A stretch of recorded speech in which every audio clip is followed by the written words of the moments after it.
Астана қаласы білім басқармасына қарасты Қайым-Мұхамбетханов атындағы нөмір 90 гимназияда ұлттық құндылықтар мен заманауи қоғам үндестігі тақырыбында республикалық семинар өтті. Іс-шара біртұтас тәрбие бағдарламасы аясында оқу-ағарту министрлігі, Ыбырай Алтынсарин академиясы, Астана қаласының білім басқармасы, Астана қаласының әдістемелік орталығы және Астана қаласының білім басқармасына қарасты 90-шы Қайым-Мұхамбетханов атындағы гимназия ұжымдарының ұйымдастыруымен болды. Семинарға Қазақстанның 20 өңірінен 400-ден аса педагог қатысты. Мемлекет басшысының ұлттық құрылтайда берген тапсырмасына орай оқу-ағарту министрлігі жасап әзірледі. 23-ші жылы пилоттық режимде барлық мектепке кіргізілді. Биылғы 24-25 жылы барлық білім беру ұйымдарында іске асырылып жатыр. Ол балабақша, мектеп және колледжде. Алыстан ат артып келген қонақтарды Астана жылы жүз күмбір күймен қарсы алды. Ұлттық құндылыққа толы пейілі мен мүмкіншіліктерін көрсетіп бақты. Қайым-Мұхамбетханов атындағы нөмір 90-шы гимназияның әрбір үшін сөйлеп тұр. Оны көрген қонақтар ғажайып әлемге кіргендей таңданыстарын жасырмады. Жасыл ойын өрнекті таңдаған адамдарда керемет деген сөз. Құдды бір қазақ ауылға тап болғандай болдық. Ұлттық спорт, қолөнер, тағам, киім көрмесін көрдік. Астана қаласында да осындай көрме болады екен-ау десті қонақтар.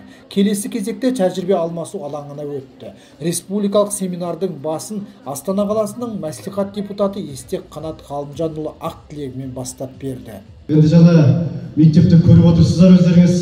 Ол жерде бір ұлттық құндылықтың иісі шығып тұрған жер.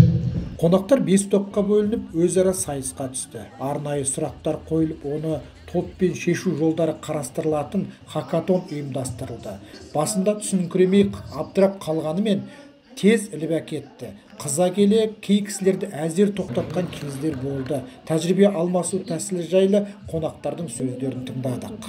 Бүгінгі республикалық семинар аясында педагогикалық хакатон бөлімі бойынша мониторинг не үшін керек, оны анықтау үшін не істеу керек деген тақырыпта топтық жұмыс жасадық.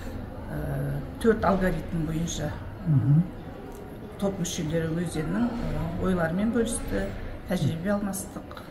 Бұл жерде біз қазақ тілі сабағын алдық. Бұл жерде ұлттық құндылықтар, тәрбие бағытын алдық. Енді кигіз үй сан есімді алдық. Кигіз үйдің қанша қанаттан тұратын, қанша керегеден тұратын, кигіз үйдің сықырлағы не себептен төмен тұратын, ол кигіз үйге кірген адам басын иіп, сол шаңыраққа сәлем беретін, барлығын талдап, осы жерде жақсы бір өзімізге ақпарат алдық. Біз бала қауіпсіздігі жобасымен жұмыс жасадық. Мүдделі органдармен жұмысты үйлестіру бойынша, нығайту бойынша жұмыстар жобамызды құрып, жобамызды қорғадық.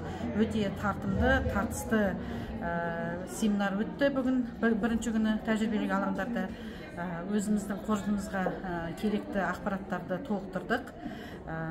Өте жоғары деңгейде ұйымдастырылған семинар болды. Алаң барысында сұрақтар, сауалдар арқылы өз әріптестерімізбен тәжірибе бөлістік.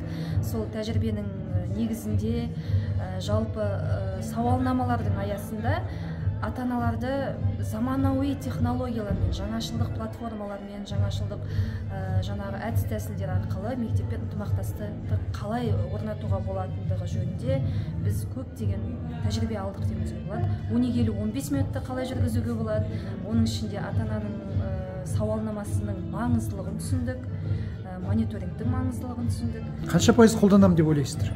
Әрине қолданамыз. Енді 100% болмағанмен де әр өңірдің өзінің ерекшелігі бар ғой, сол ерекшелігіне қарай біз 80-90-ның ортасында болады деген ойдамыз, және сол біз жүзеге асады деген сенімдеміз. Семинардың келесі кезегі шебер сағаттар көрсетумен ұласты.